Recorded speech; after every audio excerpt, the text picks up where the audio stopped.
Hey guys, so in today's video I'm going to be doing another video review of a dress I got from my Lolita dress that I purchased I think around Christmas, and I haven't had the time to actually show you guys the dress, but I really love it, so I think I should give you guys a little peek at it. Quick announcement, if you haven't seen already, I have a comic called Dark Tales of Lolita. This is available on Amazon for purchase. If you are into horror anthologies, if you like the work of Junji Ito, you probably would be interested in this. You can pick it up on Amazon. It's called Dark Tales of Lolita, and let me know what you think. Another announcement is I've got Volume 1 of E.T. Girl finally finished. It took me 6 proofs, but I finally got it right.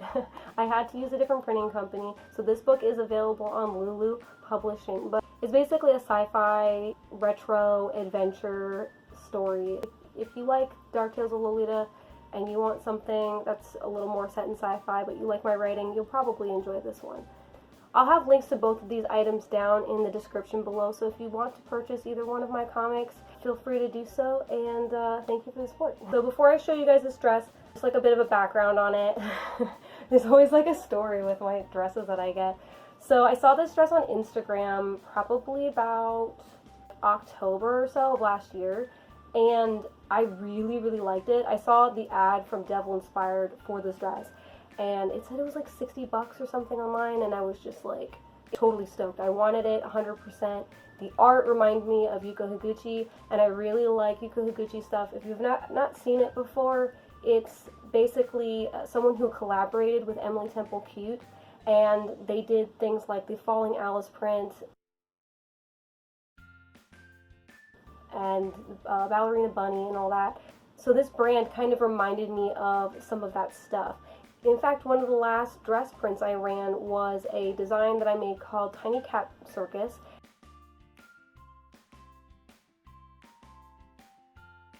And Tiny Cat Circus was also inspired by Yuko Higuchi's work.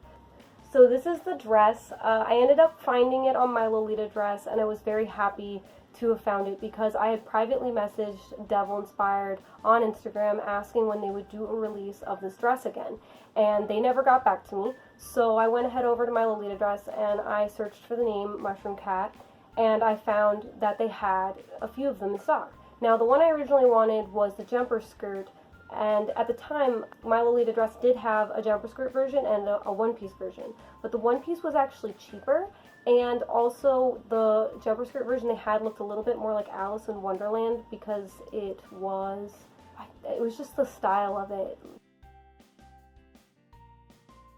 I didn't want to go for Alice in Wonderland, even though you get that feel when you look at this dress. So there was the option of getting it in either black or this pretty periwinkle grayish blue color, and so I decided to opt for the blue-gray color because I thought it was really unique, and I really like that color in Lolita, and I don't have a lot of it, and so I went ahead and opted for that. And I also opted for the one-piece style dress because I really like the cut of it. So the cut of the dress is one of those sack dress shapes, and I understand like it's not for everybody, but I really like the way it looks on me. And it kind of has like a nighty moo feel, I know, but the cool thing about it is that it can be styled in 2 different ways. So you can either wear it open like this, just big and flowy, throw like a humongous petticoat underneath it, and then you just look like a giant triangle, which is awesome. It's like my favorite thing to do. Or what you can do is you can wear a little waist belt with it, and it pulls the waist in, and it looks really nice as well. So I'm actually going to include some pictures right now. I'm going to do a little cutaway, and I'll include some pictures from when I went to... So I'm going to include some pictures of the last time I went to this really cool hipster coffee shop place, and I will show you guys the 2 different ways that I wore it, and you can see what I mean when I say it's really pretty versatile.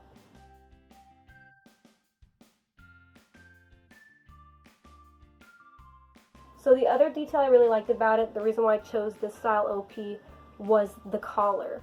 So there was another style collar for the OP, and it looked very Alice in Wonderland, and so I did not want it. Basically, it was a bib.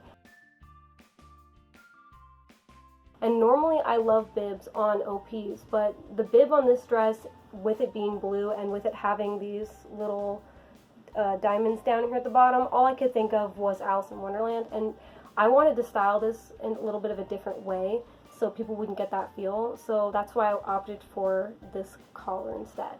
So unfortunately this dress doesn't have pockets, but it's okay. It's not a huge deal. I wasn't 100% sure if it would or wouldn't when I got it. So the thing I found to be pretty nice about this dress is that it has the buttons that I was talking about how I wanted on the other dress. And but the one thing that happened that was unfortunate was the first time I washed it, a button did fall off, and I don't know where it went. So I had to go and replace it on this side. It's not a big deal, it's just a plain black button, so it was easy enough to fix. There was probably a spare on the tag, but I don't know where I put the spare button. So for now, I just was like, I grabbed the first black button I could find and put it on there. So something else to note about this dress is it does have a full cotton lining, and that is something that I kind of wish was different. I mean, the cotton lining does make it a little bit thicker if I were to wear it in the summer, but the synthetic linings that say they're anti-static and things like that, I've had issues with sweating in those before as well, like just as much. So I don't really know how much it matters in terms of cotton versus synthetic lining. For me, I've just noticed that no matter what, if a dress is double lined, it's gonna be sweaty. Even the one I'm wearing right now is Emily Temple Cute, and it has a synthetic satin lining in it, and I'm sweating. So it's just hot because it's summer, and that's just how it is. And so let's go into some of the awesome details that I love about this dress. So first to note here would be these adorable cats. This was the main focal point of why I purchased this dress. I really thought it was cute. I love the style and the drawing. I love that it's weird and that he has like a mushroom head, and you know, he's got like those sock garters that like grandpas wear. I think that's so cute. I also like that she looks like a little clown or something. I like that a lot. I think it's cute. They all look really cute, basically. Cute is my number one driving factor of wanting anything, but also versatility, because this dress is fairly plain. There is no lace at the bottom. There's only a little ruffle hem around the top here, which means if I wanted to add a skirt underneath that had a little bit of lace trim that pokes out, I could totally do that. Or I can choose to just wear it like this, and people just think it looks like a step above a regular cute dress. So the other thing I really like about this dress is the fact that it has a typo on it, and basically the brand is supposed to be called Summer Fairy, that this dress came out from, but on my dress it says Summer Fairly.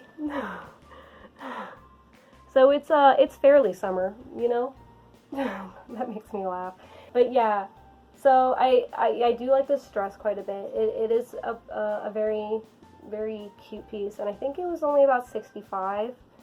So $65 is really, really decent for Lolita. I can tell you, years ago, I was dropping hundreds of dollars on Lolita, and I mean, to this day, if you want big brand items, you will probably spend a few hundred on it. But I do love that I can be in the fashion and I can pick something that's well within my budget for less than $100, and it's cute and it's versatile, and I want to share that with you guys because it's really helped me a lot. It's helped me curate my wardrobe better. It's helped me with my anxiety about making sure I don't spend too much on Lolita, as I'm sure we all have. So yeah, let me know what your favorite piece is in your wardrobe, or when it comes to casual Lolita, is there places other than my Lolita dress that you like to shop? I'd like to know about it for sure. I like to use my Lolita dress as my main place to buy some casual Lolita. Thank you guys again for watching this video, and I will see you in the next one.